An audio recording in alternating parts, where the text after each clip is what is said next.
সোবেল, এবার তুই একটু ভিডিও চলতেছে, আস্তে আস্তে ভিডিও সাক্ষাৎকার নে। সাক্ষাৎকার নাও স্যার।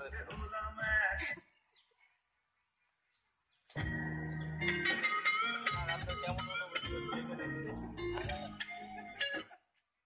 স্যার, আপনার কেমন অনুভূতি হচ্ছে এখানে আগালা?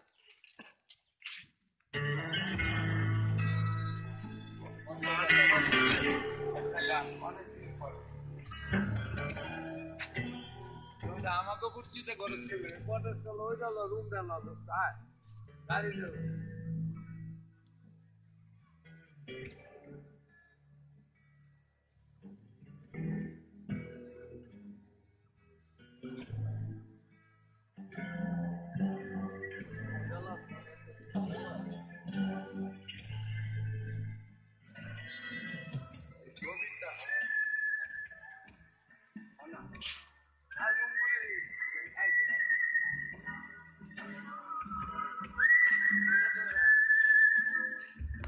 এখন আমরা এই করছি কটেজের দিকে, অসাধারণ সুন্দর কটেজ।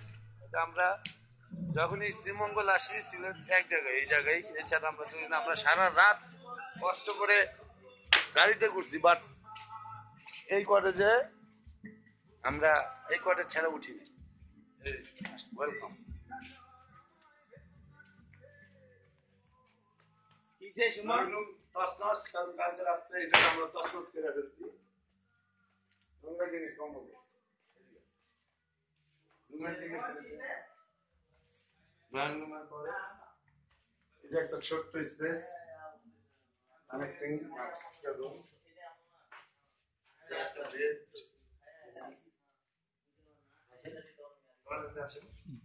পর মানুষ জানতে চায়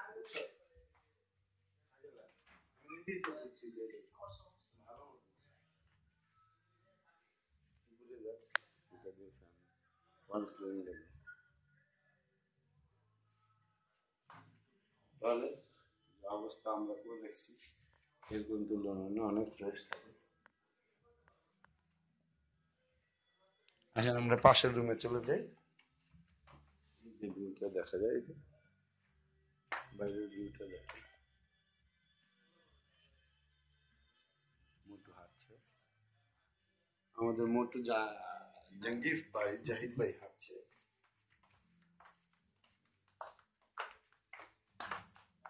তাড়াতাড়ি আসেন, এখানকার এখনো প্রস্তুতি চলছে। তার একটা বেডরুম, সুমনের বেডরুম, জামা কাপড় চেঞ্জ করছি। আগে আসলে অনেক ভালো সিন দেখা যেত।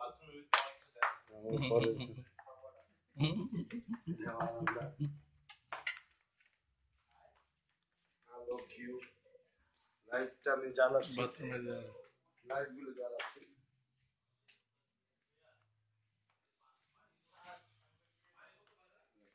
প্রত্যেক রুমে এসি ফিলিংস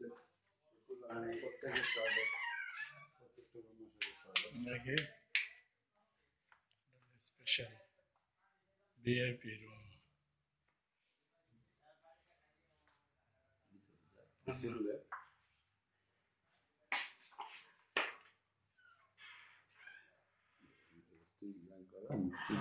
এবার আমি চলে আসছি। হ্যাঁ সোবেল, এদিকে দাঁড়া, তুই টাওয়েল আছে।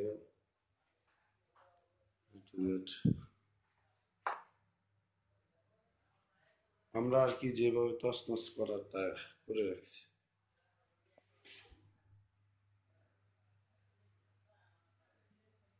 শাওয়ার নিতে পারেন এখানে, আবার একটু একটু বলে দিলাম।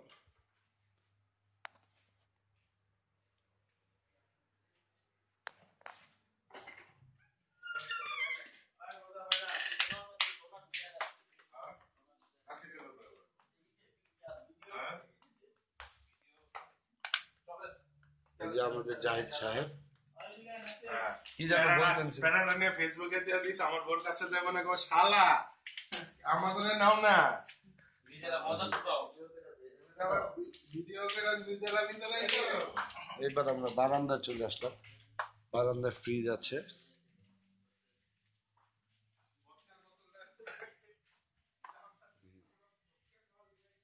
বারান্দাটা খুবই সুরক্ষিত।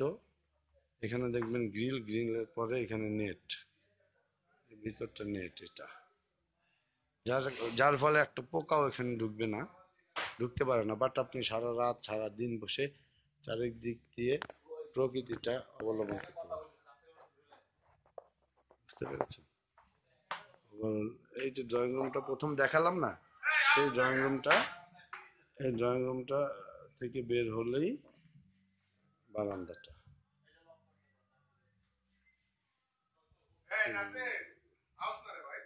হ্যাঁ, হয়ে গেছে। লাগলে সামনের সাথে আমনে আবার আয়।